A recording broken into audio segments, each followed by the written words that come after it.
दी छोड़ सतगुरु रामपाल जी परमेश्वर जी की जय हो।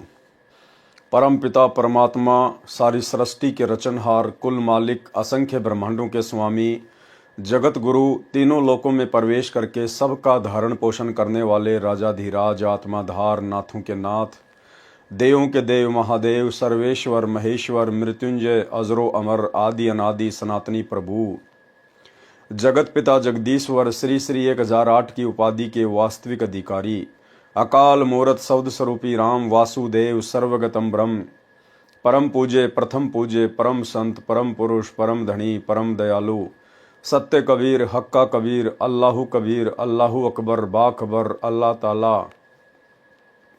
जगत के तारणहार, जगत के मुक्तिदाता, जगत के जगन्नाथ, हारे के सहारे, हिंदुओं के राम, मुसलमानों के अल्लाह, सिखों के वाहिगुरु, ईसाइयों के मसीह, दया के सागर दया निधि, करुणा के सागर करुणा निधि, स्वयंभू परिभू, संकट मोचन, कष्ट हरण, मंगल करण, दुख भंजन, अविगत कबीर, निर्विकार निर्विषम परमात्मा, अलय अलेख सतगुरु, आदि अनादि सतगुरु, असली मर्यादा पुरुषोत्तम, असली राम, असली कृष्ण, असली घनश्याम, असली मुरारी, राजाओं के राजा, महाराजाओं के महाराजा, शहंशाहों के शहंशाह, सम्राटों के सम्राट, भगवानों के भगवान, अल्लाहों के अल्लाह, प्रभुओं के प्रभु, मसीहाओं के मसीह, सच्चे वाहेगुरु, बाबाओं के बाबा, पीरों के पीर, सेठों के सेठ, जगत सेठ, सावड़ सा सेठ,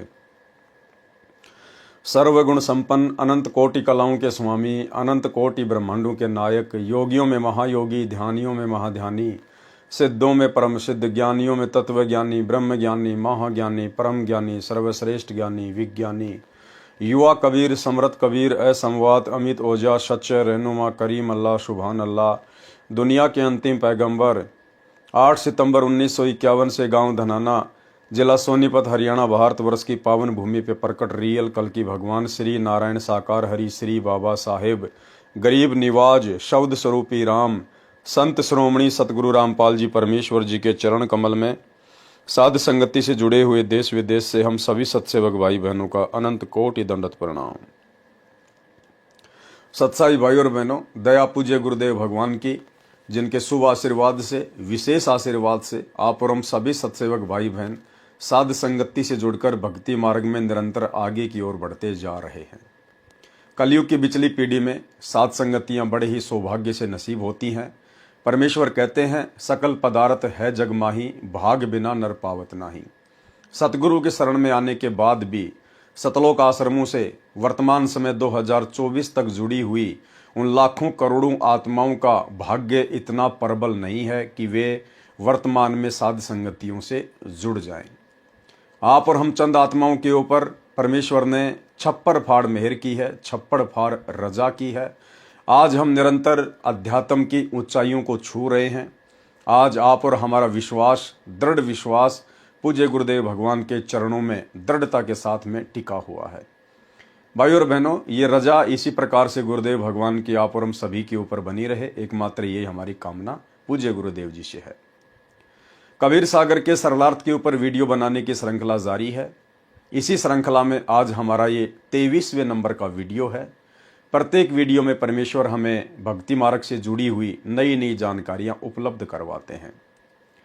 आज भी परमेश्वर हमें कई प्रकार की जानकारियां उपलब्ध करवाएंगे। साथ ही भक्ति मार्ग पे हमने किस प्रकार से सावधानियां बरतनी है, अपने गुरुदेव भगवान को पहचानने में गलती नहीं करनी है, गुरु के अलावा किसी अन्य में परमात्मा के दर्शन नहीं करने हैं, अन्यथा हम काल की सूक्ष्म चाल की भेंट चढ़ जाएंगे। तो आज कबीर सागर के सरलार्थ के पार्ट नंबर 23 में बिजली खां पठान की कथा के माध्यम से परमेश्वर हमें बहुत सारी शिक्षाएं देंगे। तो चलिए भाई और बहनों, शुरू करते हैं। कबीर सागर का सरलार्थ, पेज नंबर 201। बिजली खां पठान मगहर रियासत को शरण में लेना, यानी मगहर रियासत के नवाब थे बिजली खां पठान, जो दिल्ली के बादशाह सिकंदर लोदी के अधीन राज्य करते थे। उनको परमेश्वर ने किस प्रकार से अपनी शरण में लिया। एक बिजली खान पठान मगहर रियासत नवाब था। मगहर नगर के साथ से एक आमी नदी बहती थी। एक आमी नाम की नदी थी, वो मगहर रियासत के पास से बहा करती थी। वह भगवान शंकर जी के श्राप से सूख गई थी। भगवान शिव का दूसरा श्राप था कि जो मगहर में प्राण त्यागेगा वह गधे की योनि को प्राप्त करेगा, फिर नरक में जाएगा। जो काशी में मरेगा वह बैकुंठ में जाएगा। एक समय मगहर नगर के आसपास यानी मगहर रियासत में दुर्भिक्ष पड़ा, यानी भयंकर अकाल पड़ा। त्राही त्राही मच गई। सर्व जंतर मंतर पाठ हवन कर करा लिए, परंतु व्यर्थ रहा। मगहर नगर उत्तर प्रदेश में गोरखपुर गीता प्रेस वाला इससे 25 किलोमीटर दूर है। मगहर में हिंदू तथा मुसलमान आधे आधे हैं।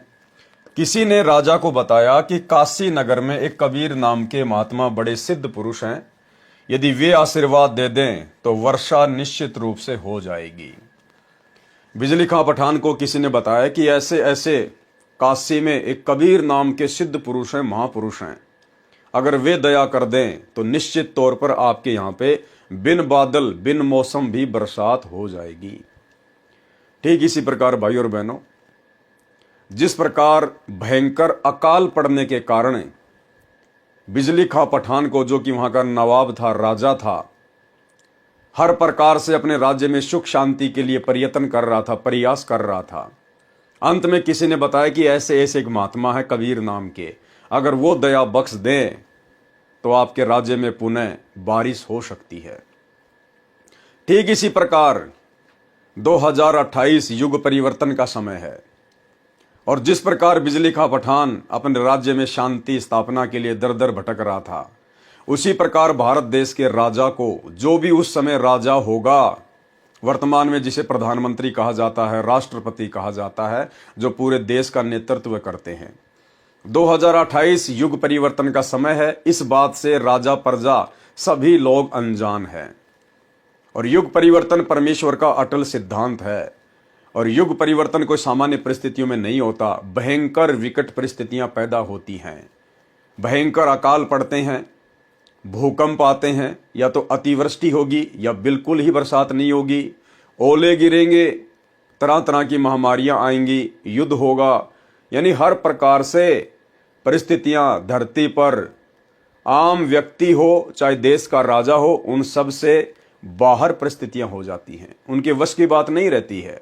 उस समय भी देश के राजा को किसी के द्वारा यह जानकारी दी जाएगी कि यदि आप भारत देश में शांति स्थापित करना चाहते हैं, जिस प्रकार आज पूरे विश्व में आग लगी हुई है, और यदि आप भारत देश में शांति स्थापना करना चाहते हैं, अपने देश को बचाना चाहते हैं, आप स्वयं यदि सुरक्षित रहना चाहते हैं, इस तबाही को यदि कम करना चाहते हैं, जन धन की हानि से जो है छुटकारा चाहते हैं, तो आपने ऐसे ऐसे हरियाणा की हिसार जेल में संत रामपाल जी महाराज नाम से एक सिद्ध पुरुष है, एक महापुरुष है, स्वयं परमात्मा ही धरती पर प्रकट हैं, आप उनकी शरण में चले जाइए।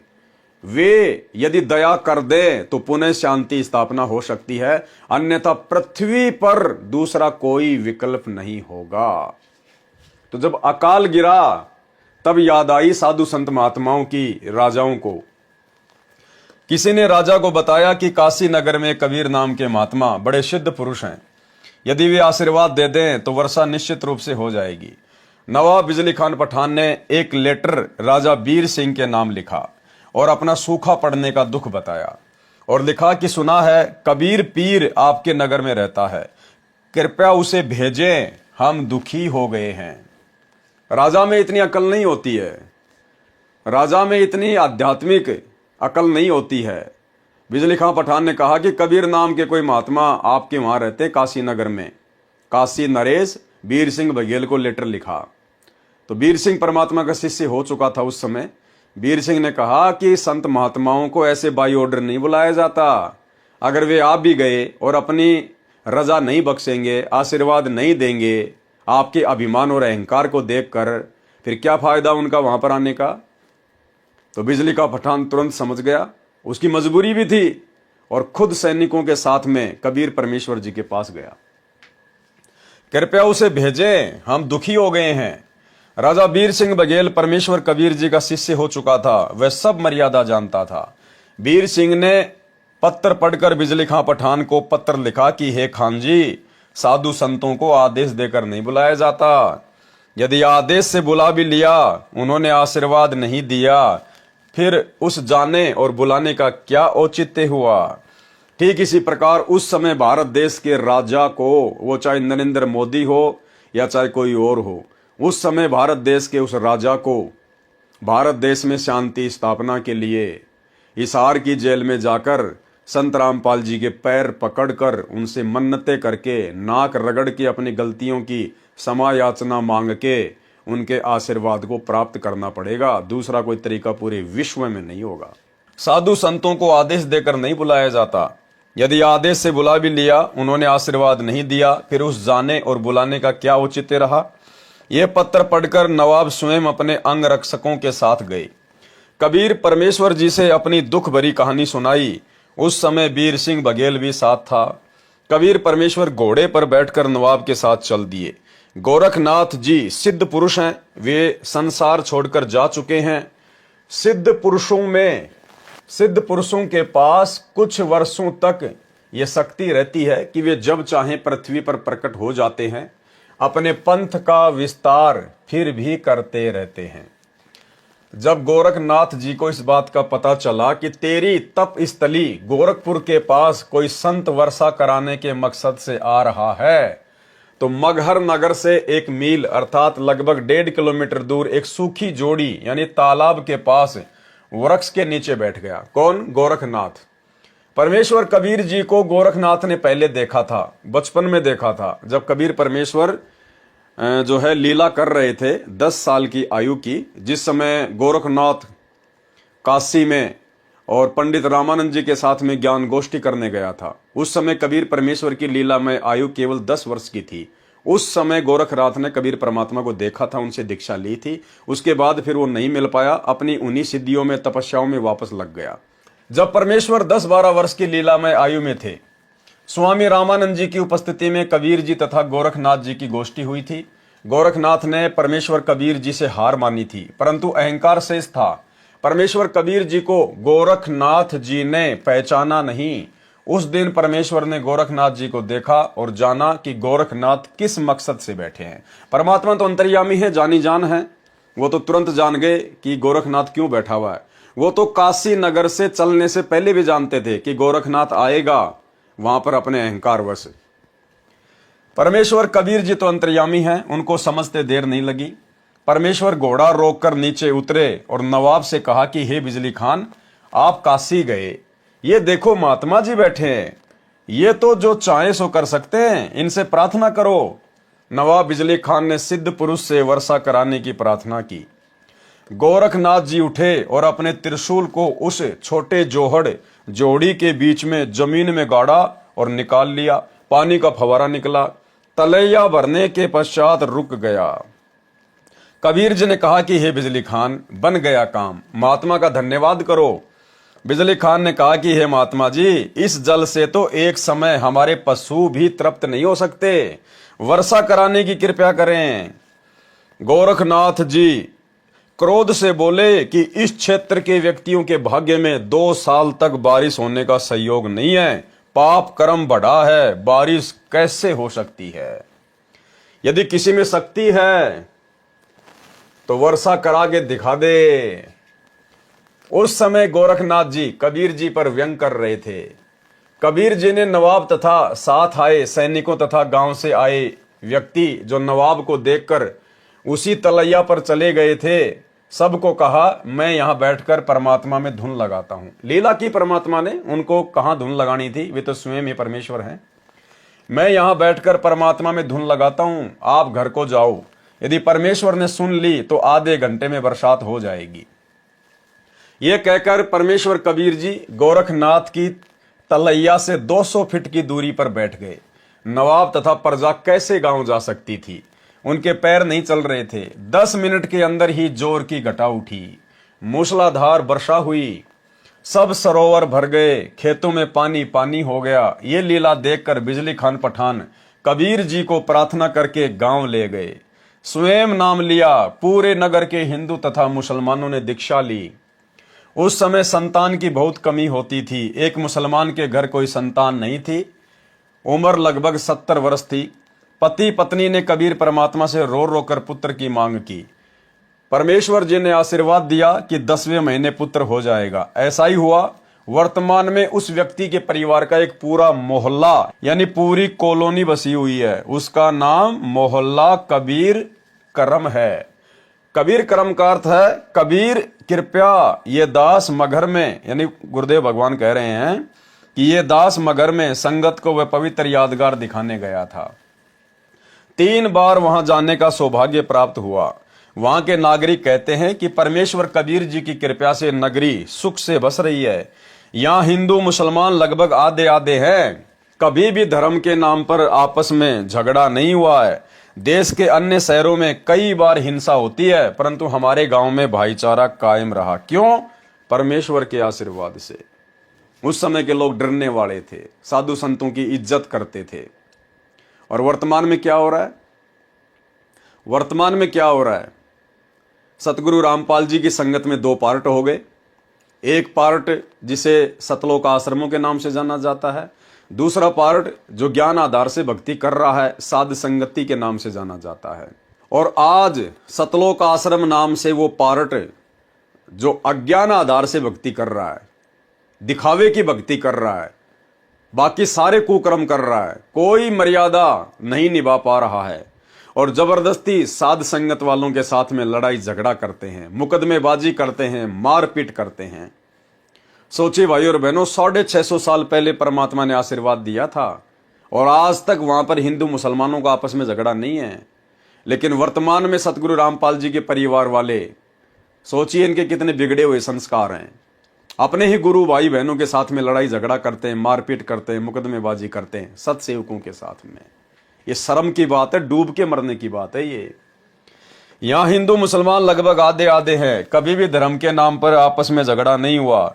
देश के अन्य शहरों में कई बार हिंसा होती थी, परंतु हमारे गांव में भाईचारा कायम रहा। और सतगुरु रामपाल जी के परिवार वाले, ये कोऑर्डिनेटर, ये क्यों लड़ाई झगड़ा करते हैं हम सत्सेवकों के साथ में?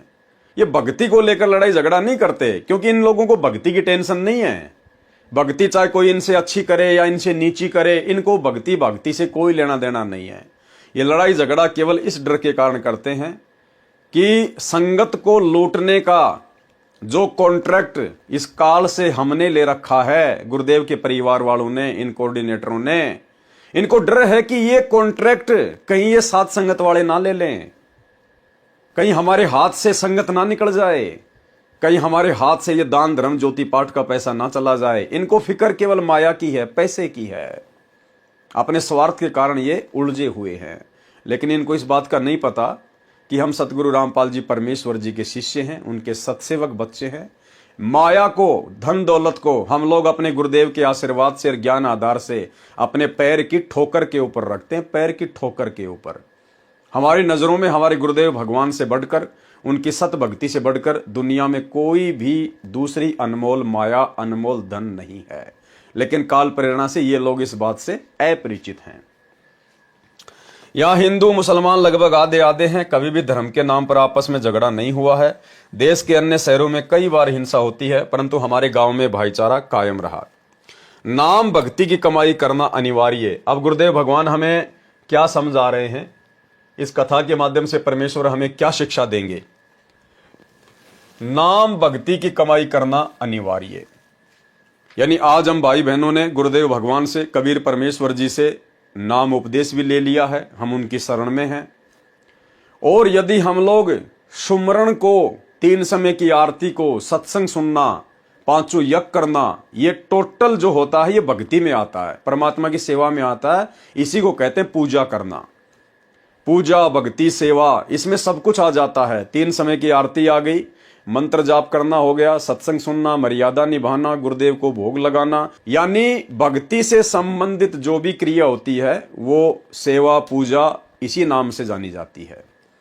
तो परमेश्वर समझा रहे हैं कि उपदेश लेने के बाद में यदि आपने जरा भी भक्ति, पूजा, सेवा में ढील कर दी, जितने मंत्र गुरुदेव ने कह रखे हैं प्रतिदिन करने के लिए, कम से कम 1 माला प्रथम नाम की, यदि सतनाम मिला हुआ है तो कम से कम 500 या 1000 सतनाम के जाप, ये तो कम से कम है, ज्यादा चाहे कितने करो, ये तो अनिवार्य हैं, कम से कम है ये।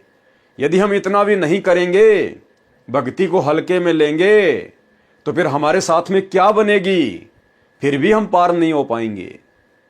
हम मर्यादा में भी पूरे हैं, सच्चा गुरु भी बना रखा है, लेकिन गुरु ने जितनी भक्ति करने का आदेश दिया है, यदि हम उतना भक्ति नहीं कर रहे हैं तो भी हम अंत में यहीं रह जाएंगे।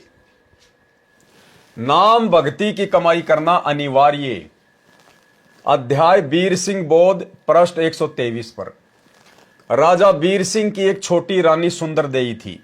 जो काशी नरेश था राजा वीर सिंह, परमात्मा उसकी स्त्री के माध्यम से आप और हमें संदेशा दे रहे हैं कि नाम की कमाई नहीं की तो क्या बनेगा।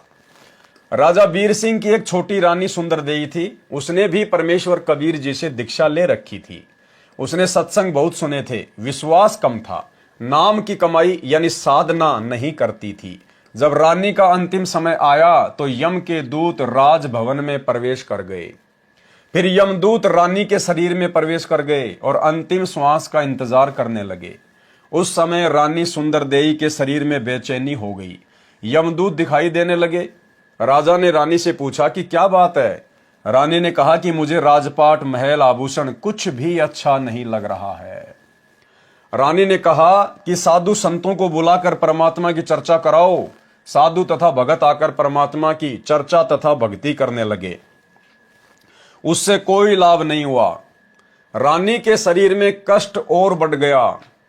यानी सबसे पहली शिक्षा तो भाई और बहनों ये कि यदि हम गुरुदेव की मर्यादा में रहकर और जितनी भक्ति उन्होंने करने के लिए आदेश दिया हुआ यदि उतनी नहीं करेंगे तो भी यम के दूत हमें नहीं छोड़ने वाले।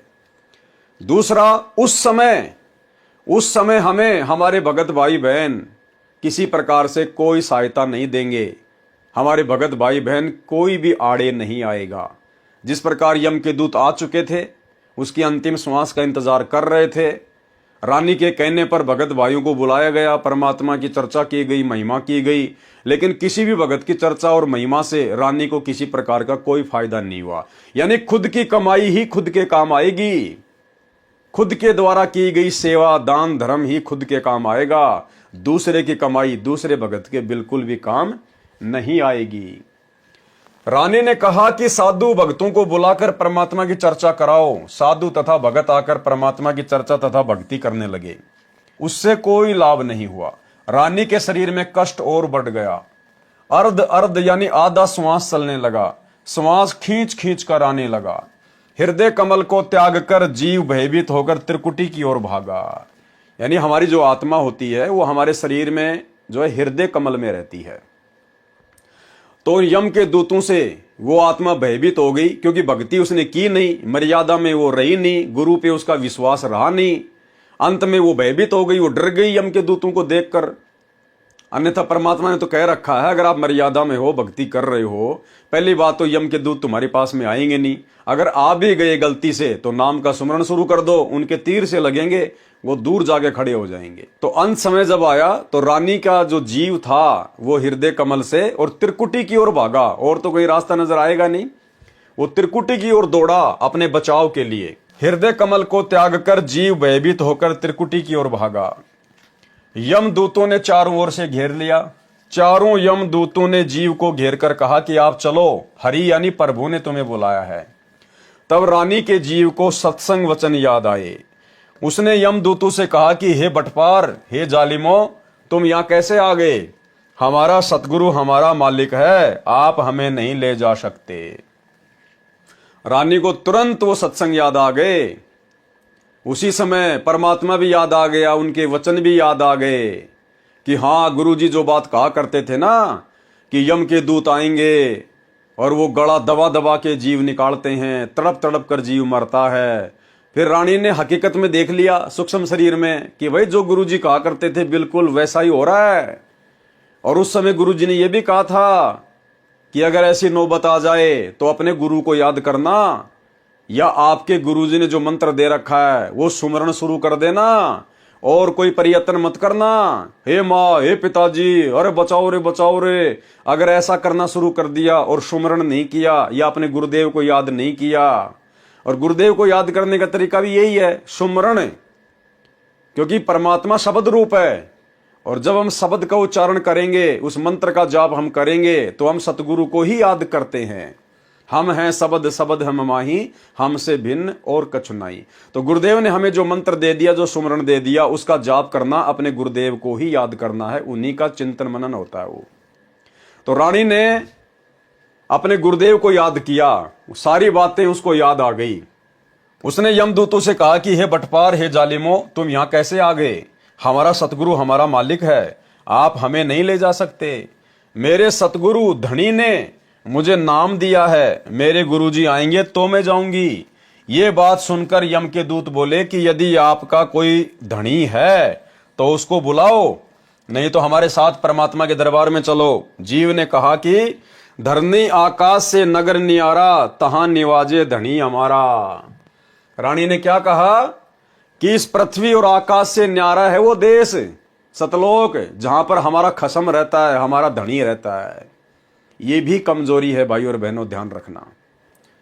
यदि आप और हमारे साथ में ऐसी नौबत आन पड़े, किसी भी कारण से, हो सकता है परमात्मा हमारी परीक्षा भी ले ले, क्योंकि परमेश्वर हर प्रकार से हमें चेक करेगा।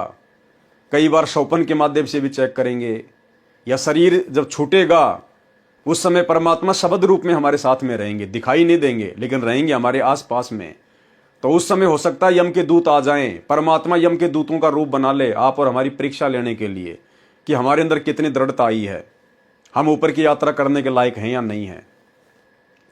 तो यदि यम के दूत आ भी जाएं तो हमने उनसे डरना नहीं है, भयभीत नहीं होना है, क्योंकि गुरुदेव ने हमें विधि बता रखी है।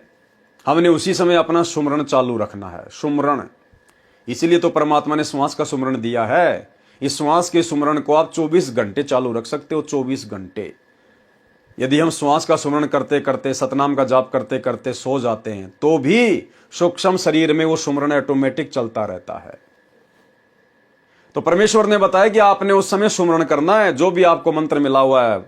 अगर आपका शरीर यदि प्रथम नाम लेने के बाद छूट गया तो उस समय प्रथम नाम का जाप करना है।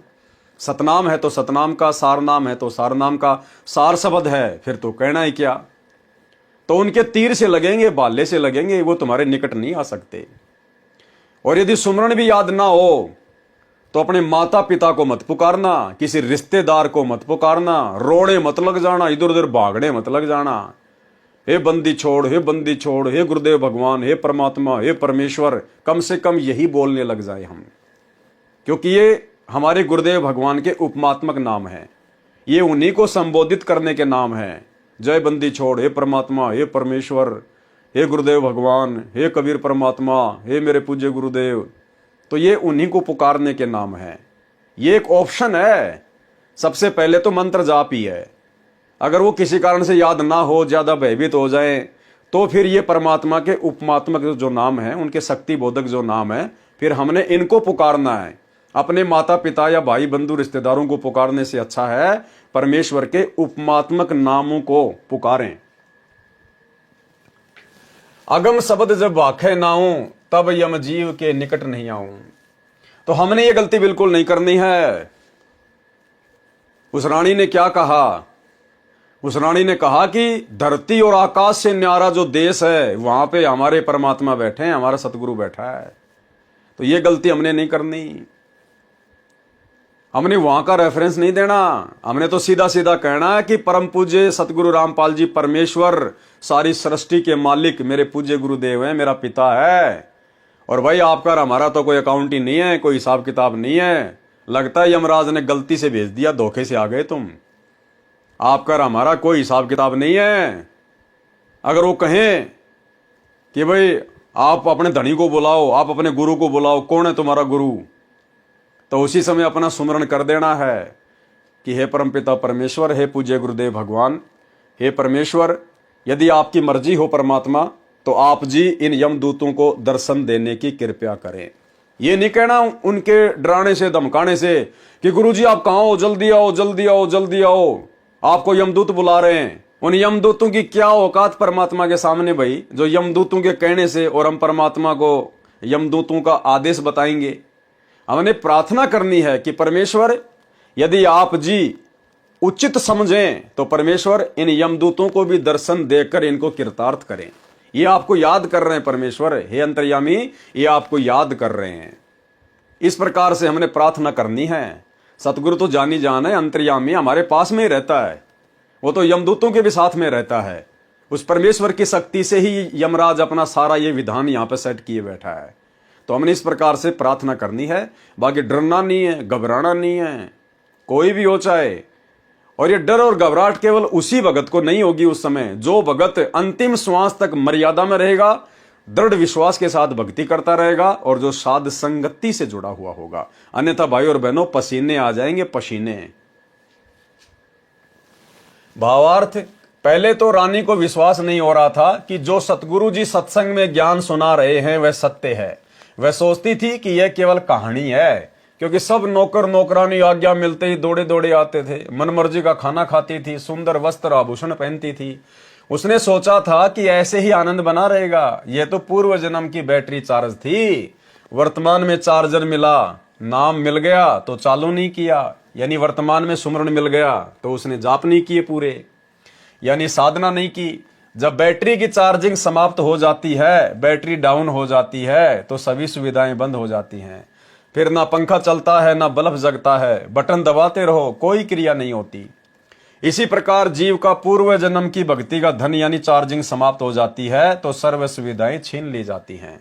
जीव को नरक में डाल दिया जाता है, तब उसको अकल आती है। उस समय वक्त हाथ से निकल चुका होता है।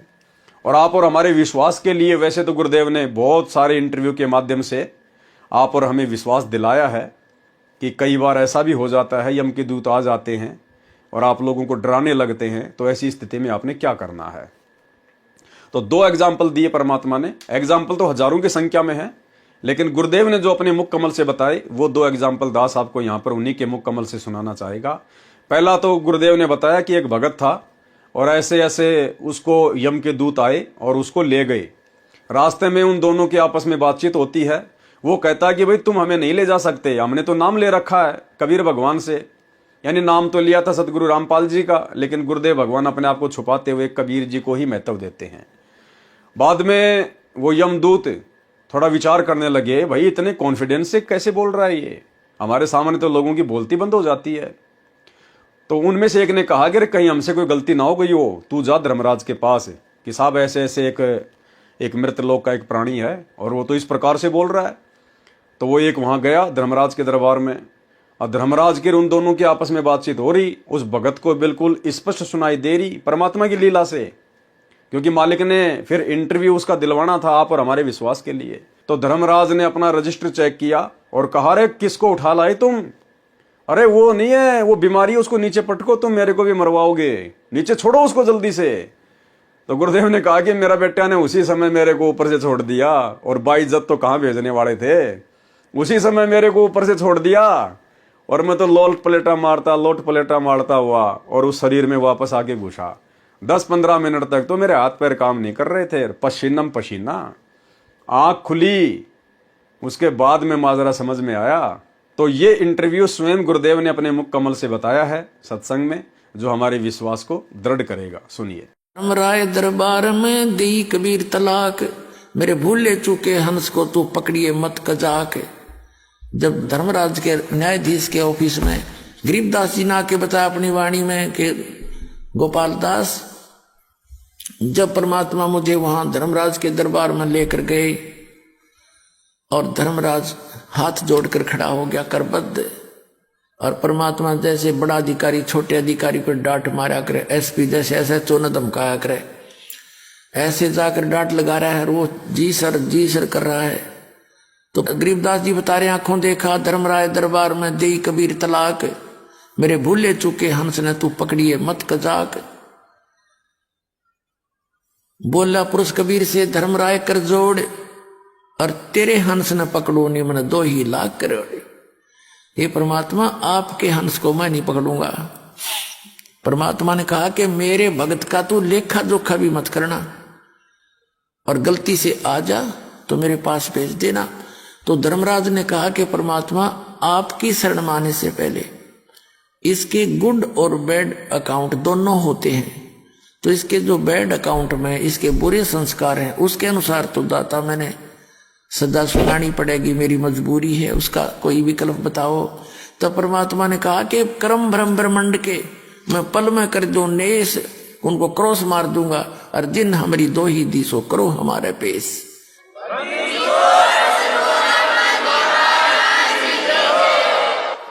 कि जिसने मेरा नाम ले रखा है और मेरा जिक्र कर दिया, मैं तो कबीर साहब का भगत हूं, परमात्मा का शिष्य हूं, उनका भगत हूं, तो खबरदार उसका अकाउंट नहीं लेना, हमारे पेश कर देना। तो पुण्यात्मा एक भगत बता रहा था, रात्रि के समय मैंने सपना आया और दो आए इसी बूढ़ी बूढ़ी शक्ल के और पकड़ कर मेरी बाँख, चल तेरा टाइम हो लिया, पूरा टाइम हो गया तेरा समय, मुझे ले गए ऊपर। मैंने उनसे रास्ते में पूछा, जब थोड़ी सी दूर रह लिया वो जहाँ वो मुझे ले जाना चाह रहे थे, मैंने पूछा भाई कौन हो तुम, कहाँ ले जा रहे हो मुझे? कि हम हैं यम के दूत और पहले ले जाओगे तेरे धर्मराज के दरबार में, और फिर जैसा आदेश होगा फिर हम तेरे को वहाँ छोड़ देंगे। ने बोला यम के दूत और महाराज थारा के मेड़ भाई, तुम तो मुझे ले जा नहीं सकते, तो तुम्हें पता है मैं कबीर साहब का भगत हूँ, ऐसे नाम ले रखा है मैंने, मैं कबीर परमात्मा का बच्चा हूँ, तुम नहीं ले जा सकते मुझे। वो बोला चल चल सीधा था ना, तो न गट देंगे। ने बोला मैं गुट्टान के साथ छुटान लग गया, वो छोड़ने के दोनों खूब खुचम खुचा हो गया, हम तीनों जने। तो वो तगड़े थे, मेरा भी कई मार गए, मुझे खड़ा कर दिया। तो वो फिर डर गई इस बात, तब इतना कॉन्फिडेंस से जब कह रहा है कि गड़बड़ हो जा, थारे दूध चूक लागी हो। एक ने कहने लगा तू इसके पास खड़ा रहा, मैं पहले अंदर जाके वेरीफाई कराया हूं। तो उसने जाके कहता मैंने न सोने दूर थे, वो तो मालिक की लीला थी, अंदर बतलाते। उसने कहा जी ऐसे ऐसे एक व्यक्ति लाए हैं जो आपका आदेश था। वो तो यूं कहे मैं कबीर साहब का भगत हूं, तो मुझे ले जा नहीं सकते। ये बात कहने उसने फट दई, वो फाइल खोली उसकी, ने बोला निकम्मे यू नहीं है, वो दूसरा है इससे नाम का, और पटको इसे मरवाओगे मुन्ने भी।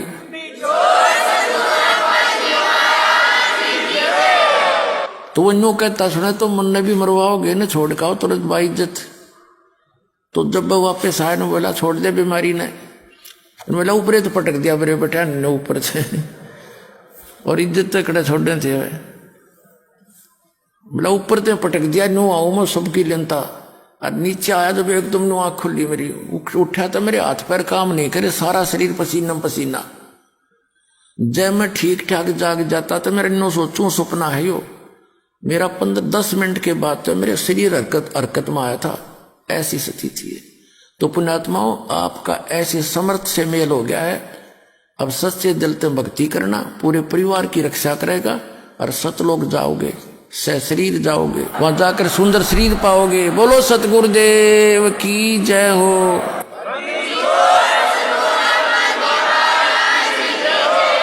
इसके अलावा भाइयों और बहनों, सन 2010 या 11 की घटना है, और वर्तमान में हिसार जेल से जो विशेष संदेश आ रहे हैं उनमें गुरुदेव भगवान ने जिक्र किया है सन 2010 या 11 की घटना का, कि एक भगत था, वो सत्संग में आने लगा, पीछे से उसकी जो भगतमती थी जिसने नाम नहीं ले रखा था, वो उसको दुखी करती थी, परेशान करती थी सत्संग के नाम पर। तो जैसे ही वो भगत अपने घर से सत्संग के लिए निकला, पीछे से उसका फोन आ गया कि कहाँ हो, बच्चा बीमार हो गया है, जल्दी आओ। भगत ने कहा कि मैं तो जा रहा हूं सत्संग में, घर पर पैसे रखे हुए हैं, हॉस्पिटल बराबर में है, बच्चे को दिखा ले।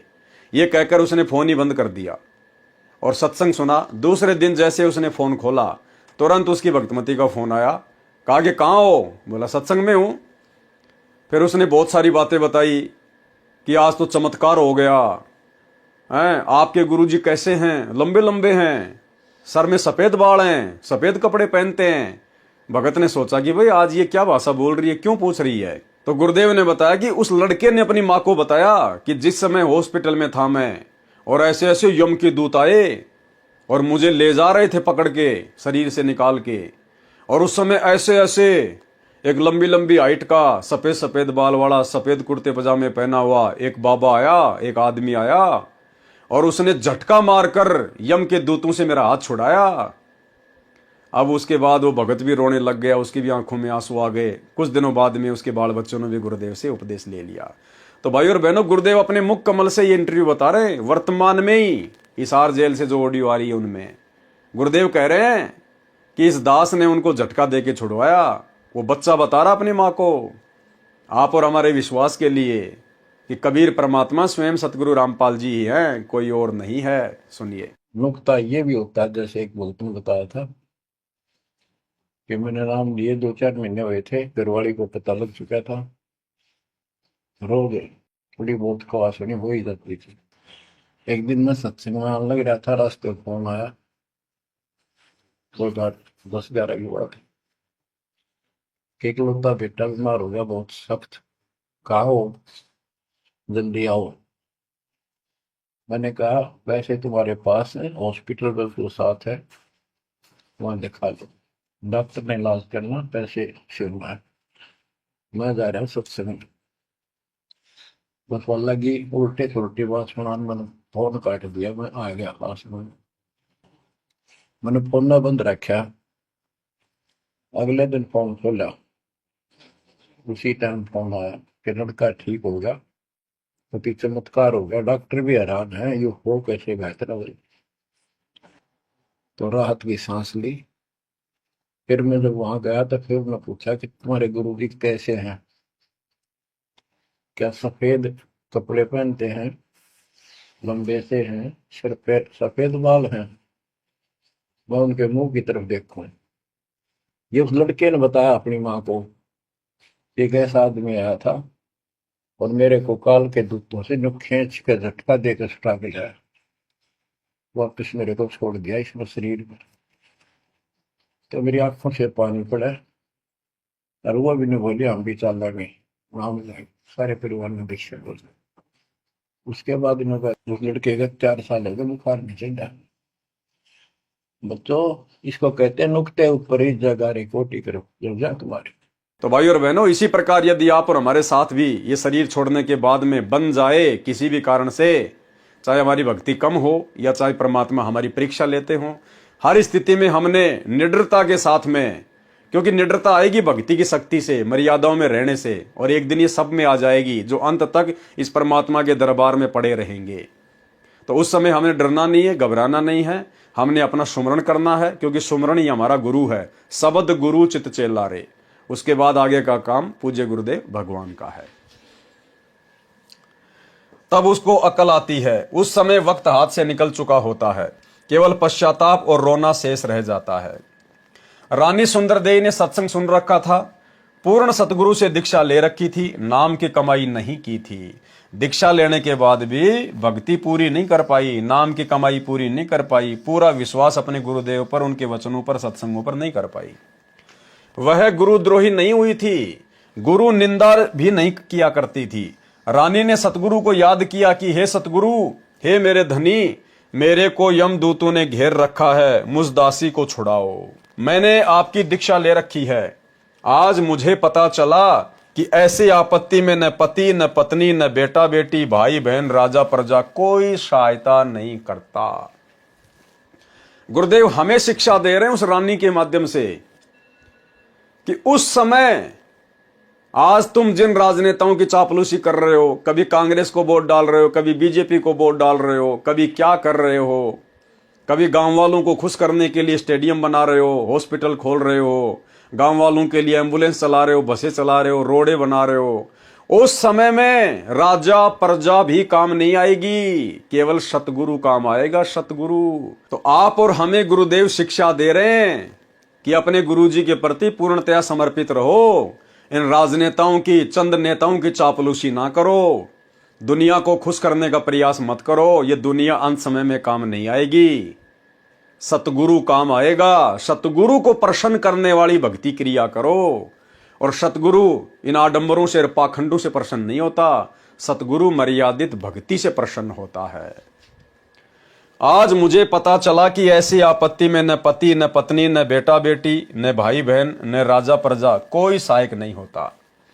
रानी के जीव ने हृदय से सतगुरु को पुकारा, तुरंत सतगुरु कबीर जी वहां उपस्थित हुए, तुरंत सतगुरु रामपाल जी परमेश्वर वहां पर उपस्थित हो जाते हैं, क्योंकि ये परमात्मा आत्मा के अंग संग ही रहता है शब्द रूप में। रानी ने दौड़कर सतगुरु देव जी के चरण लिए। उसी समय यमदूत भागकर हरि यानी धर्मराज के पास गए और बताया कि उसका सतगुरु आया, तो वहां पर प्रकाश हो गया। जीव ने सत्य सुकृत नाम जपा था। यमदूतों ने क्या बताया कि उस जीव ने सत्य सुकृत नाम जपा था। लेकिन भाई और बहनों, उसने सत्य सुकृत जाप नहीं जपा, क्योंकि वो तो अपने सतगुरु को याद कर रही थी। हे सतगुरु, हे सतगुरु, हे गुरुजी, हे धनी। नाम तो भूल चुकी थी वो, नाम तो वो जपती नहीं थी, नाम तो उसकी जुबान पे था ही नहीं। वो तो यमदूतों को परमात्मा ने सत सुकृत नाम सुनाया, ताकि वो यमदूत जब धर्मराज को जाकर बताएं तो धर्मराज समझ जाए कि हाँ भाई, अगर सत सुकृत नाम जपा था तो उसका गुरु कौन होगा। उसको इतना ही याद था, इस कारण से उसको यमदूतों से छुड़वाया तथा पुनः जीवन बढ़ाया। तब रानी ने दिल से भक्ति की, फिर सतगुरु कबीर जी ने पुनः सतनाम सारनाम दिया, उसकी कमाई की। क्योंकि भाई और बहनों, वो सत सुकृत जपेगी कहां से, क्योंकि परमात्मा ने तो बीच बीच के 5 मंत्र दिए थे उस समय 650 साल पहले। ये कंप्लीट नाम तो किसी को दिया ही नहीं। जो सत सुकृत शब्द प्रथम मंत्र के शुरुआती मंत्र में आता है, तो वो नाम तो उस समय किसी को परमेश्वर ने दिया ही नहीं था, केवल बीच बीच के 5 मंत्र दिया करते थे। तो रानी कहां से सत सुकृत जाप करती। वो तो गुरुदेव ने, कबीर परमात्मा ने यमदूतों को सुनाया, जिस कारण से वहां पर प्रकाश ही प्रकाश हो गया और यम के दूत वहां से भाग निकले। उसको इतना ही याद था, इस कारण से उसको यमदूतों से छुड़वाया तथा पुनः जीवन बढ़ाया। तब रानी ने दिल से भक्ति की, फिर सतगुरु कबीर जी ने पुनः सतनाम सारनाम दिया, उसकी कमाई की। संसार असार दिखाई देने लगा, क्योंकि अपनी आंखों से देख लिया था ना कि भैया अगर नाम की कमाई नहीं की, भक्ति नहीं की, तो फिर से मेरे सामने वैसी परिस्थितियां पैदा होंगी। परमात्मा ने उसको डरा दिया और उस डर के कारण उसने फिर जम के भक्ति की। राज धन परिवार पराया दिखाई दे रहा था। आज आप और हम भाई बहन जिस राज्य को, धन को और परिवार को सुरक्षित रखने के चक्कर में बैठे हुए ना, परमात्मा हमारी आंखें खोलना चाह रहे हैं कि उस रानी को फिर ये राजा, राज्य, धन, नौकर चाकर, सुविधा सब कुछ उसको आसार नजर आने लगी कि अंत में कोई भी काम नहीं आएगा। राज धन परिवार पराया दिखाई दे रहा था, जाने का समय निकट लग रहा था। इस कारण से रानी ने तन मन धन सतगुरु चरणों में समर्पित करके भक्ति की, तो सत्य लोक में गई, यानी मोक्ष की अधिकारी बनी। वहां परमेश्वर कौन, सत्य पुरुष ने रानी के जीव के सामने अपने ही दूसरे रूप सतगुरु से प्रसन्न किया। अब देखो भाई और बहनों, हमारी परीक्षा, अब देखना हमारी परीक्षा है इसमें कैसे है। वहां परमेश्वर सत्य पुरुष ने, यानी जब परमात्मा रानी को सतलोक लेकर गए, यानी परमेश्वर तो सेकंड में रचना कर सकता इसी 21 ब्रह्मांड में सतलोक की। 1 सेकंड भी नहीं लगे परमात्मा को, फ्रैक्शन ऑफ सेकंड। जैसे इब्राहिम सुल्तान जंगल में शिकार खेलने गया, शिकार नहीं मिला, हिरण के पीछे दौड़ा, पानी की भयंकर प्यास लगी, भूख लगी, 10 मिनट पानी नहीं मिला तो वो भी मरे, घोड़ा भी मरा। परमेश्वर ने उसी क्षण वहां पर बाग बगीचे रच दिए, सुंदर तालाब रच दिया और स्वयं 2 कुत्ते लेकर बैठ गया। राजा वीर सिंह बघेल अपने सैनिकों के साथ में जंगल में शिकार करने गया, उसी समय परमात्मा आ गए। राजा ने कहा कि चलो जी शिकार खेलने चलते हैं। गुरुदेव ने कहा कि भाई अगर मैं तुम्हारे साथ चलूंगा तो शिकार नहीं मिलेगा, लेकिन राजा को विश्वास नहीं हुआ। चले गए, शिकार नहीं मिला और पानी की इतनी भयंकर प्यास लगी, गर्मियों का समय था। राजा ने सैनिकों को दौड़ाया कि कहीं कोई पानी की व्यवस्था करो, लेकिन पानी नहीं मिला। सबने सोचा कि भैया अगर 20 मिनट में पानी नहीं मिला तो सारे मरेंगे आज। उसी समय परमात्मा ने कहा कि उस पहाड़ के ऊपर जाओ और वहां पर सुंदर बाग बगीचे हैं, फलदार वृक्ष हैं और शुद्ध वहां पर तालाब भरा हुआ जल का। तो 1 सेकंड में परमात्मा ने रच दिया। तो ऐसे ही परमेश्वर ने 1 सेकंड में सतलोक रच दिया और परमेश्वर रानी को कहां लेके गए, उस सतलोक में लेके गए। अब यहां पर जो जिक्र गुरुदेव करना चाहते हैं, उसमें परमात्मा हमें क्या समझाना चाहते हैं, आप और हमारी परीक्षा है। इस कारण से रानी ने तन मन धन सतगुरु चरणों में समर्पित करके भक्ति की, तो सतलोक में गई। अब सतलोक में जाने के बाद क्या हुआ, वहां कहां, सतलोक में परमेश्वर अर्थात सत्य पुरुष ने रानी के जीव के सामने अपने ही दूसरे रूप सतगुरु से प्रसन्न किया। यानी एक रूप में परमात्मा वहां सतलोक में बैठे हुए हैं और एक रूप में उसके गुरु के रूप में उसको नीचे से ऊपर लेकर गए। और सतलोक में बैठे हुए रूप ने सतगुरु वाले रूप से सवाल किया, प्रसन्न किया रानी को लेकर। वहां परमेश्वर ने रानी के जीव के सामने अपने ही दूसरे रूप सतगुरु से प्रसन्न किया कि हे कड़ीहार यानी तारणहार, मेरे जीव को यमदूतों ने कैसे रोक लिया। सतगुरु रूप में कबीर जी ने कहा कि हे परमेश्वर, इसने दीक्षा लेकर भक्ति नहीं की, इस कारण से इसको यमदूतों ने घेर लिया था, मैंने छुड़वाया। परमेश्वर कबीर जी ने जीव से कहा कि आपने भक्ति क्यों नहीं की, सतलोक में कैसे आ गई। सिर नीचा करके जीव ने कहा कि पहले मुझे विश्वास नहीं था, फिर यमदूतों की यातना देखकर मुझे आपकी याद आई, आपका ज्ञान सत्य लगा, आपको पुकारा, आपने मेरी रक्षा की, फिर मेरे को वापस जीवन दिया गया, तब मैंने दिलो जान से आपकी भक्ति की। भाइयों और बहनों, यदि ये परीक्षा आप और हमारी हो जाए, आज इस कलयुग की पिछली पीढ़ी में गुरु और गोविंद का जो भेद था, जो ज्ञान आधार से गुरुदेव ने समाप्त कर दिया है कि गुरु और गोविंद दो नहीं भाई, जब तक दो समझोगे दो जग में जाई।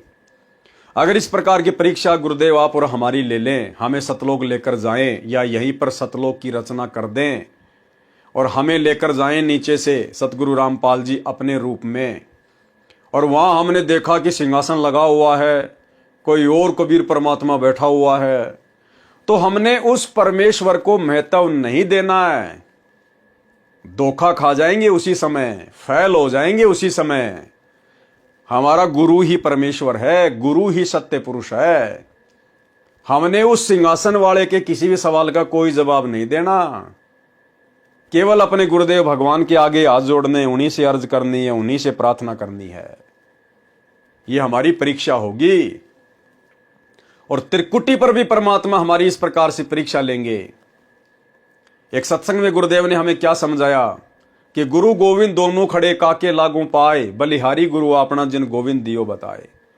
गुरुदेव ने बताया जब तुम त्रिकुटी पर जाओगे और एक रूप में तो वहां पर मैं खड़ा हूं यानी तुम्हारा गुरु, और दूसरे रूप में यदि कबीर परमात्मा अपने ओरिजिनल रूप में आ जाए, दाढ़ी मूछ वाले रूप में, जिसको नादान संगत कबीर भगवान मानती है, तो भगत को गुरुदेव ने आदेश दिया कि बलिहारी गुरु अपना जिन गोविंदियों मिलाए। अपने ही गुरुदेव के चरणों में गिरना है। उधर अगर उस कबीर भगवान की तरफ अगर झांक भी लिया, देख भी लिया, उसी समय फैल हो जाओगे। और यहां भी ऐसा ही है, यानी वर्तमान में हम जो भक्ति कर रहे हैं ना, यहां भी हमने ऐसा ही करना है। इसलिए तो हमने दाढ़ी मूछ वाली कबीर जी की फोटो को घर से बाहर कर दिया कि ना रहेगा बांस, ना बजेगी बांसुरी। तो पहले सुनिए ये सत्संग। गुरु और गोविंद दोनों खड़े, वहां मान लीजिए परमात्मा दोनों रूप बना के खड़ा हो जा, एक दास का रूप और दूसरा अपना ओरिजिनल रूप। तो कहते हैं वहां भी परीक्षा होगी, किसके लागू पाए। सबसे पहले कहते बलिहारी गुरु अपना जिन गोविंदियों मिलाए। अपने गुरु जी के ही चरणों में गिरना, वहां पर परमात्मा की तरफ अगर झांक भी लिया उधर साथ होगी तो वो रिजेक्ट करेंगे आपको। यहां भी ऐसा ही होगा। अपने गुरु जी के ही चरणों में गिरना, वहां पर परमात्मा की तरफ अगर झांक भी लिया उधर साथ होगी तो वो रिजेक्ट करेंगे आपको। यहां भी ऐसा ही होगा। अपने गुरु जी के ही चरणों में गिरना, वहां पर परमात्मा की तरफ अगर झांक भी लिया उधर साथ होगी तो वो रिजेक्ट करेंगे आपको। यहां भी ऐसा ही होगा। तो वहां गुरु जी के ही चरणों में समर्पित होना है तो भगवान प्रसन्न। तो भाई और बहनों, आपके समझ में आ गया होगा, ये रानी की परीक्षा थी। परमात्मा रानी को लेकर गए नहीं लेकर गए हमें नहीं पता, लेकिन परमेश्वर ने यदि यहां पर लिखा है तो भाई और बहनों ये आप और हमारी परीक्षा है। जिस प्रकार वो रानी सतलोक में सत्य पुरुष को देखकर, उस तेजोमय रूप को देखकर कह रही थी कि मैंने आपको पुकारा, आप आए मेरी रक्षा करने के लिए, जबकि आया तो सतगुरु था रक्षा करने के लिए। लेकिन वहां पर रानी ने देखा कि ये है भगवान। जिस प्रकार हर किसी ने धोखा खाया, धर्मदास जी ने धोखा खाया, नानक जी ने धोखा खाया, दादू जी ने धोखा खाया, मलुकदास जी ने धोखा खाया, गीसा संत जी ने धोखा खाया। जिनको भी परमात्मा सतलोक लेकर गए नीचे से सतगुरु रूप में, जिंदा महात्मा के रूप में, और वहां जैसे ही उन्होंने देखा कि सिंहासन पर तेजोमय परमात्मा बैठा है, और नीचे से गया हुआ सतगुरु जिंदा महात्मा उस तेजोमय रूप के ऊपर चवर करने लगता है। जीव की परीक्षा होती है। तो सबने यही सोचा कि भगवान तो ये है और ये जिंदा बाबा जो मुझे नीचे से ऊपर लाया ये तो इसका नौकर है। लेकिन कुछ ही समय बाद में वो सत्य पुरुष वहां से खड़ा होता है और सतगुरु रामपाल जी सिंहासन पर बैठ जाते हैं और कुछ ही देर में फिर वो दाढ़ी मूंछ वाला तेजोमय शरीर संत रामपाल जी के शरीर में समा जाता है। अकेले सतगुरु रामपाल जी सिंहासन पर रह जाते हैं। फिर उनकी आंखें खुलती हैं कि भाई ये नौकर नाकर नहीं है, ये तो खुद ही सत्य पुरुष है, तो लीला कर रहे हैं नीचे। तो आप और हम भगत भाई बहनों ने, भाई और बहनों, भले हम सतलोक में क्यों ना पहुंच जाएं, भले हम ओरिजिनल सतलोक में ही क्यों ना चले जाएं, यदि वहां पर सिंहासन पर हमें हमारे पूज्य गुरुदेव भगवान दिखाई ना दें, हमने जाते दंडवत नहीं मार देनी है। कहीं को दाढ़ी मूंछ वाला बैठा और हमने मार दी वहां पे जाके दंडवते। हाँ, यदि हमें यह आभास हो गया वहां पर कि मेरे ही गुरु का रूप सामने है, मेरे ही गुरुदेव भगवान अपने दूसरे रूप में, तेजोमय रूप में यहां पर बैठे हुए हैं, और जब तक हमारे गुरुदेव भगवान या तो उस तेजोमय रूप में ना समा जाएं या वो तेजोमय रूप हमारे गुरुदेव में ना समा जाए, तब तक हमने दंडवत नहीं करना है। जब तक एक रूप ना रह जाए, एक रूप, तब तक हमने दंडवत नहीं करना। चाहे वो कितना तेजोमय रूप है और गुरुजी हमारे पास में खड़े, हमने सामने जाके दंडवत नहीं मारनी उसके, फेल हो जाएंगे। हमें क्या पता वो सतलोक है क्या है, क्या पता परमात्मा यहीं पर हमारी परीक्षा ले रहे हैं। तो हमने केवल अपने गुरुजी के प्रति समर्पित रहना है हर हाल में, चाहे परिस्थितियां कैसी भी क्यों ना हो। आपको पुकारा, आपने मेरी रक्षा की, फिर मेरे को वापस जीवन दिया, तब मैंने दिलो जान से आपकी भक्ति की। पूर्ण दीक्षा प्राप्त करके आपकी ही कृपा से और गुरुजी के सहयोग से, देखो क्या कह रही है रानी, कि मैंने पूर्ण भक्ति करके आपकी कृपा से और गुरुजी के सहयोग से, आपकी कृपा और गुरुजी का सहयोग, यानी भगवान तो मान रही है सामने वाले को और सतगुरु को केवल अपना गुरु मान रही है, कि आपकी कृपा से और गुरुजी के सहयोग से। तो उसने तो दो मान लिए ना। और मालिक कहते हैं गुरु और गोविंद दो नहीं भाई, जब तक दो समझोगे दोजक में जाई। और वो रानी फिर कई बार दोजक में गई, क्योंकि उस समय तो मोक्ष होना नहीं था। 650 साल पहले तो वर्तमान की पिछली पीढ़ी में मोक्ष होना था। तो मनुष्य जन्म तो प्राप्त किए होंगे 2, 4, 5, 10, हर बार माँ के पेट में आई, नरक तो भोगना पड़ा ना। तो मालिक का वचन मिथ्या नहीं है। तो जो गलती उस रानी ने की, आप और हमने सतगुरु को लेकर वो गलती नहीं करनी है। क्या कहा रानी ने, कि पूर्ण दीक्षा प्राप्त करके आपकी कृपा से, वो सतलोक में बैठे हुए तेजोमय रूप वाले को कह रही है कि आपकी तो कृपा से और गुरु जी के सहयोग से, यानी उसने दो मान रखे थे, गुरु अलग और परमात्मा अलग, मैं यहां आपके चरणों में पहुंच पाई हूं। सत्यलोक में जाकर भगत अन्य भक्तों के पास भेज दिया जाता है।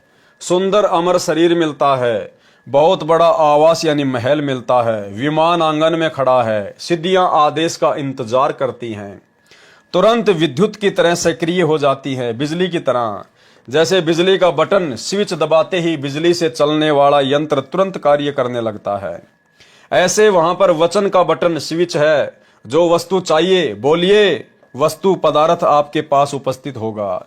जैसे भोजन खाने की इच्छा होते ही आपके भोजन स्थल पर गतिविधि प्रारंभ हो जाएगी, थाली गिलास रखे जाएंगे। कुछ देर में खाने की इच्छा बनी तो सिद्धि से उठकर रसोई में रखे जाएंगे, मिनट पश्चात इच्छा हुई तो भी उसी समय व्यवस्था हो जाएगी। घूमने की इच्छा हुई तो विमान में गतिविधि महसूस होगी, विमान के निकट जाते ही द्वार खुल जाएगा, विमान स्टार्ट हो जाएगा। यानी भाई और बहनों, इस आत्मा को चाहत है उन सुखों की, भले ही किसी को ज्ञान है या नहीं है, भले कोई वर्तमान में सच्चे गुरु की शरण में है या नहीं है, लेकिन आत्मा को रह रहकर उन सुखों की याद आती है। और यहाँ के इंसान जो बड़े बड़े वैज्ञानिक हैं, ये लोग यही प्रयास करते हैं कि कुछ ना करें और सब कुछ ऑटोमेटिक हो जाए। जैसे आजकल हम लोग बड़े बड़े मॉल में जाते हैं और जैसे हम लोग उसके मेन गेट पे जाएंगे तो बड़ा सा शीशे का गेट लगा होता है, और जैसे ही हम उसकी 1 या 2 फुट की दूरी पर होंगे ऑटोमेटिक वो शीशे के गेट खुल जाएंगे, हम अंदर चले जाएंगे, ऑटोमेटिक वो बंद हो जाएंगे। तो ये आत्मा को याद है आज भी कि सतलोक में ऐसा ही होता था। वहां पर कोई भी काम हाथ से नहीं करना पड़ता था, केवल मन में सोचना पड़ता था। उसी समय परमेश्वर की शक्ति से सिद्धियां ऑटोमेटिक सारा काम कर दिया करती थी। तो आज भी इंसान को उन सुखों की चाहत है, वो आत्मा उनके अंदर प्रेरणा करती है। इसीलिए वैज्ञानिकों ने एसी बना दी, हीटर बना दिया, एरोप्लेन बना दिया, पता नहीं लिफ्टें वगैरह बना दी कि हमको सीढ़ी से चल के ना जाना पड़े, लिफ्ट वगैरह बना दी, दुनिया भर के रॉकेट बना दिए, विमान बना दिए, हर प्रकार की सुविधा जुटाने में इंसान लगा हुआ है। लेकिन इनमें वो आनंद नहीं है। वो आनंद तो सतलोक में ही जाकर मिलेगा। मिनट पश्चात इच्छा हुई तो भी उसी समय व्यवस्था हो जाएगी। घूमने की इच्छा हुई तो विमान में गतिविधि महसूस होगी। अब देखो, पहले गाड़ियां आती थी, गेयर वार लगाते थे, किलिच विलिच होती थी, बड़ा जोर लगता था, हैंडल भी ऐसा ही होता था। आजकल देखो पावर स्टीयरिंग आ गए, उंगली के इशारे से गाड़ियां चलती हैं, बिना गियर की ऑटोमेटिक गाड़ियां आ गई।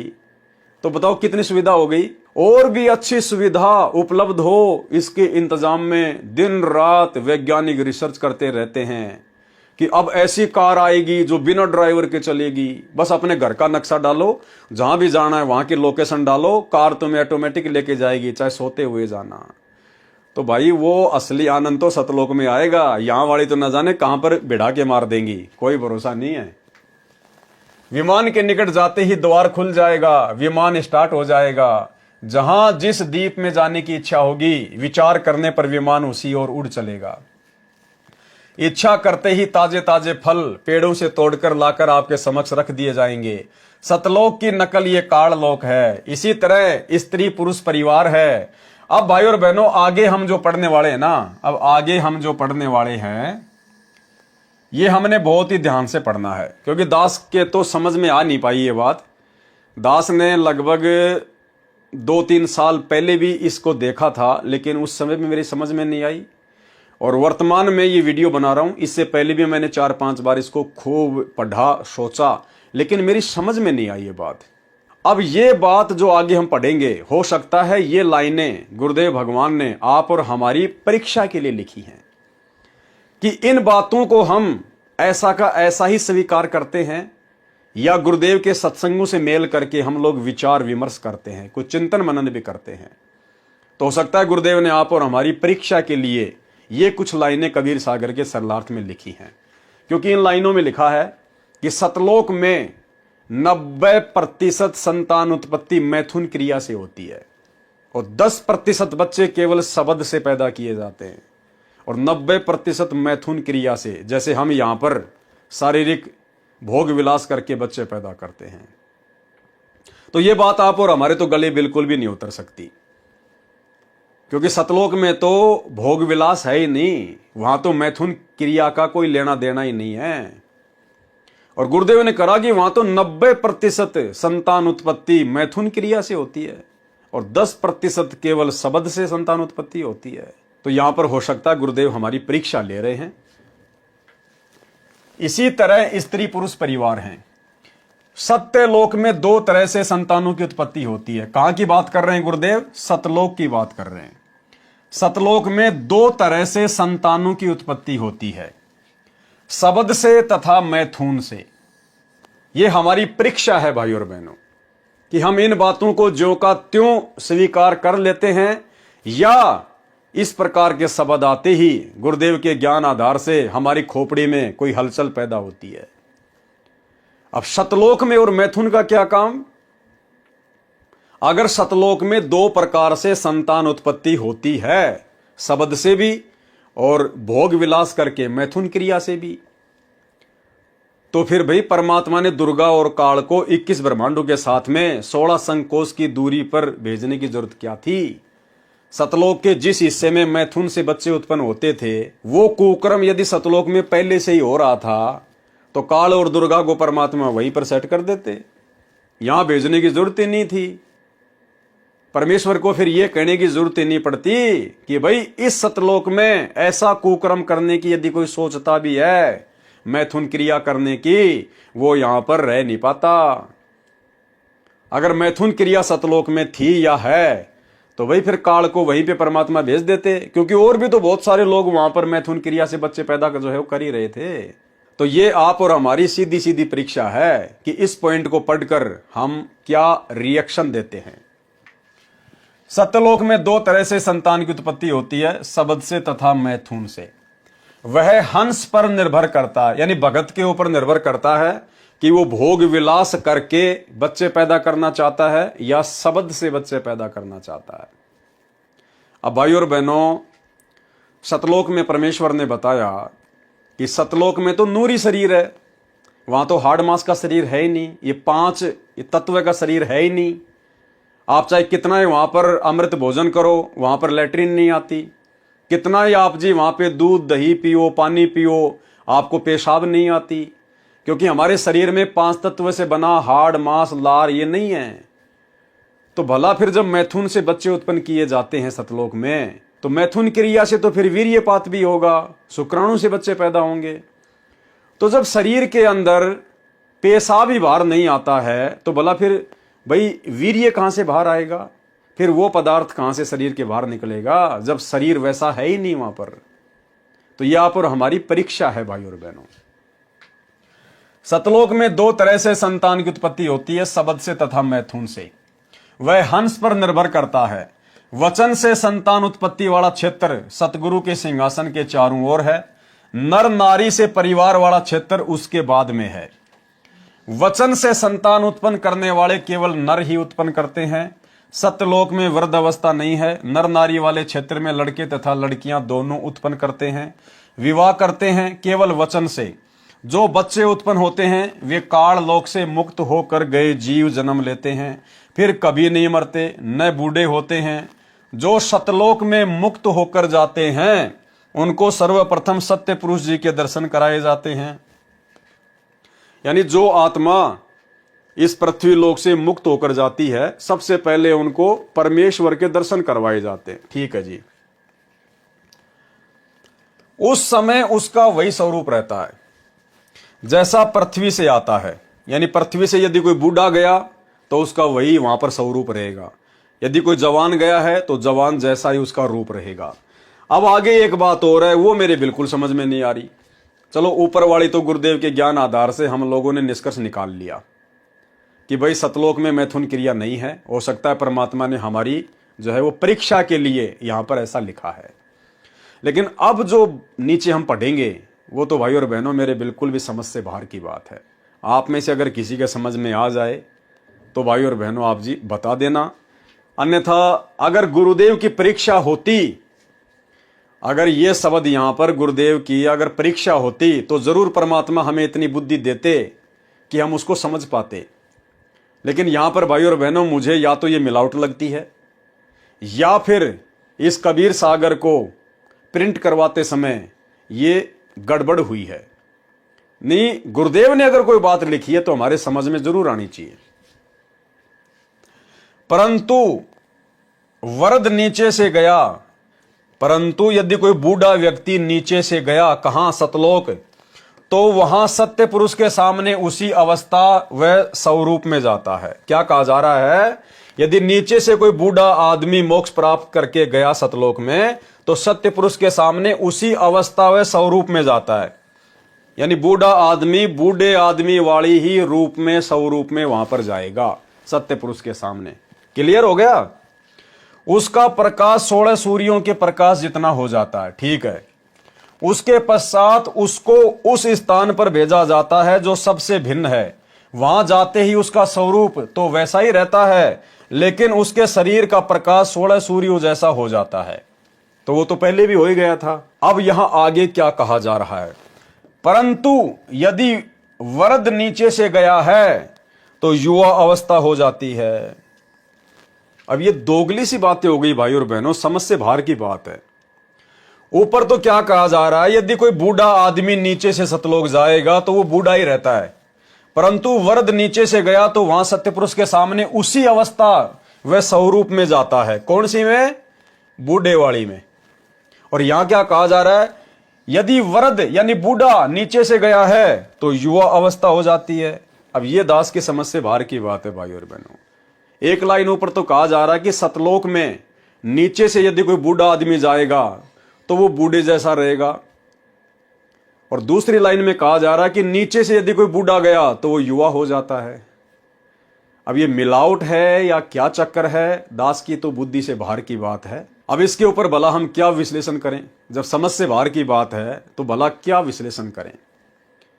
कुछ एक बातें परमेश्वर ने सत्संगों में ये भी कह रखी है कि यदि आपको कोई बात समझ में नहीं आती है तो उसको छोड़ देना, फिर कभी न कभी किसी न किसी सत्संग के माध्यम से कैसे न कैसे वो बात परमात्मा समझा देगा। तो या तो ये बहुत ही गहरी और गूढ़ ज्ञान वाली कोई बात है जो आप और हमारी बुद्धि से बाहर की बात है, और यदि हमसे कोई गलती हुई हो तो परमेश्वर हमें क्षमा करें, हम क्षमा प्रार्थी हैं। और बाकी आप और हमारे समझ से बाहर की बात है, ये मिलावट है या परमात्मा के कोई गूढ़ ज्ञान की बात है, ये हम परमेश्वर के ऊपर ही छोड़ देते हैं। हम ज़्यादा दिमाग इसमें नहीं लगाएंगे और हमारे कोई मतलब की भी नहीं है। अब वहाँ जाने के बाद हम बूढ़े रहेंगे, बच्चे रहेंगे, जवान रहेंगे, हमारी तो चलेगी नहीं। जैसे यहाँ हमारी नहीं चल रही तो सतलोक में हमारी कहाँ चलेगी? वहाँ पर तो सत्य पुरुष की चलेगी। यहाँ पर जैसे काल की चलती है वहाँ पर परमात्मा की चलेगी। वो परमात्मा चाहे बूढ़ा रखे चाहे जवान रखे, हम कौन होते फिर उसे जवान लड़ाने वाले?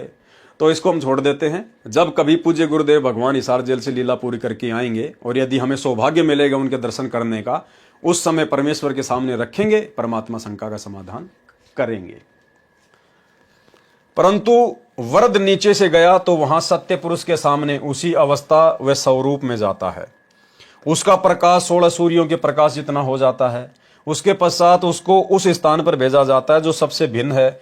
वहां जाते ही उसका स्वरूप तो वैसा ही रहता है, लेकिन उसके शरीर का प्रकाश 16 सूर्य जैसा हो जाता है। अब शरीर का प्रकाश पहले भी 16 सूर्य जैसा और वहां जाने के बाद भी 16 सूर्य जैसा हो जाता है, तो वो तो पहले ही था। अब यहां लिखा जा रहा है कि जब ऊपर जाता है तो बूढ़ा जो है बूढ़ा ही रहता है, और यहां लिखा जा रहा है कि बूढ़ा ऊपर जाता है तो वो जवान हो जाता है। परंतु यदि वृद्ध नीचे से गया है तो युवावस्था में हो जाती है। तो ये छोड़ दीजिए भाई और बहनों, आप और हमारी समझ से बाहर की बात है। या फिर ये मिलावट हुई है या फिर ये प्रिंट करवाते समय गलती हुई है, तो बताओ फिर हम इनका क्या निष्कर्ष निकालेंगे? जवान है तो जवान ही रहता है, बालक है तो बालक ही रहता है। वहां पर कुछ को सत्य पुरुष के वचन से स्त्री पुरुष का शरीर मिलता है, कुछ बीज रूप में परमेश्वर द्वारा बनाए जाते हैं, जिनका फिर एक बार किसी के घर सतलोक में जन्म होगा, परिवार बनेगा। उस स्थान पर वे हंस एक बार जन्म लेंगे जो काल लोक तथा अक्षर लोक से मुक्त होकर जाते हैं, एकांत स्थान पर रखे जाते हैं। वे दोनों क्षेत्रों में जन्म लेते हैं।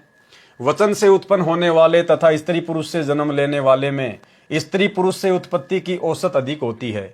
ये औसत 10/90 होती है, यानी 10% तो शब्द से बच्चे उत्पन्न होते हैं सतलोक में, और 90% होते विवाह रीति से उत्पन्न होते हैं, यानी मैथुन क्रिया से उत्पन्न होते हैं। तो ये तो भाई और बहनों बिल्कुल भी स्वीकार्य बात नहीं है, क्योंकि हमारे गुरुदेव भगवान ने, सतगुरु रामपाल जी परमेश्वर ने अपने 30 वर्षों के आध्यात्मिक कैरियर में उन्होंने हजारों की संख्या में सत्संग किए हैं, बार बार सृष्टि रचना सुनाई है। परमात्मा ने कभी भी इस बात का जिक्र नहीं किया कि सतलोक में मैथुन क्रिया से बच्चे उत्पन्न होते हैं। अगर ऐसा होता तो काल को यहां भेजने की जरूरत कहां थी? परमात्मा उसी क्षेत्र में भेज देता दुर्गा और काल को कि भाई जब लाखों करोड़ों आत्माएं पहले से वहां पर मैथुन क्रिया कर रही हैं तो तुम भी वहीं जाके मर लो। यहां भेजने की परमात्मा ने आवश्यकता ही नहीं थी। और एक सत्संग में गुरुदेव ने बिल्कुल साफ कह रखा है कि सतलोक में केवल वचन से उत्पत्ति होती है, वहां मैथुन क्रिया से बच्चे उत्पन्न नहीं होते। सुनिए। तो सतलोक में आके सतपुरुष ने एक कमल के फूल पर, कमल का फूल बिना पानी के वैसे अपनी शक्ति से ऐसे बनाया, उसके ऊपर सफेद कमल के फूल पर स्वयं सतपुरुष आकार में आ गया। उनकी इतनी चमक है कि एक रूम में इतनी चमक निकलती है जैसे करोड़ों सूर्य और करोड़ों चांद मिला दे, और दोनों की रोशनी मिलकर जो चमक देवा पर गर्मी ना हो, इतनी झलक उस बंदी छोड़ भगवान सतपुरुष के एक रूम में तो निकल रही है। इतना उनका तेजो में शरीर है। तो सतपुरुष ने अपने कहते हैं 17 शब्द उच्चारण किए, वहां सतलोक की सृष्टि रची। एक तो जैसे पूरा 10 किले हों और फिर उसमें कंस्ट्रक्शन करनी न्यारी होती है, वो रचना की। एक शब्द से उन्होंने वहां के उस सतलोक के सब दीप रच दिए। एक द्वीप की इतना क्षेत्र है कि ये सारे ब्रह्मांड और उस एक द्वीप के कोण में रखे जा सकते हैं। इतना बड़ा विस्तार एक द्वीप का है। तो सबसे पहले बंदी छोड़ ने एक शब्द से वहां के सभी द्वीप रच दिए और फिर 16 शब्द उच्चारण किए। शब्द से सृष्टि होती है सतलोक में, ये मैथुन सृष्टि नहीं है। और फिर 16 शब्द उच्चारण किए। शब्द से सृष्टि होती है सतलोक में, ये मैथुन सृष्टि नहीं है। और फिर 16 शब्द उच्चारण किए। शब्द से सृष्टि होती है सतलोक में, ये मैथुन सृष्टि नहीं है। पहले शब्द से दीप लोक आदि रच दिए। दूसरे शब्द से फिर 16 शब्दों से 16 पुत्र वहां जिन्होंने वहां पर कंट्रोल करना है उस सारी सृष्टि के सतलोक की को, वो बनाए। तो भाई और बहनों, ये बात तो यहाँ पर आप और हमारी परीक्षा के मकसद से ही पूज्य गुरुदेव के द्वारा लिखी गई है और पूज्य गुरुदेव जी के सत्संग से ही हमने इसको क्लियर भी कर लिया है। सत्यलोक में स्त्री तथा नर के शरीर का प्रकाश 16 सूर्यों के प्रकाश के समान होता है। मिनी सतलोक मानसरोवर पहले है, वहां दोनों के शरीर का प्रकाश 4 सूर्यों के समान होता है। फिर आगे जाते हैं, जब परब्रह्म के लोक में बने अष्टकमल के पास पहुंचते हैं तो हंस तथा हंसनी यानी नर नारी के शरीर का प्रकाश 12 सूर्यों के प्रकाश के समान हो जाता है। फिर सतलोक में बनी भंवर गुफा में प्रत्येक के शरीर का प्रकाश 16 सूर्यों के समान हो जाता है। प्रमाण कबीर सागर अध्याय मोहम्मद बोध पृष्ठ 20, 21 तथा 22 पर 10 मुकामी रेखता।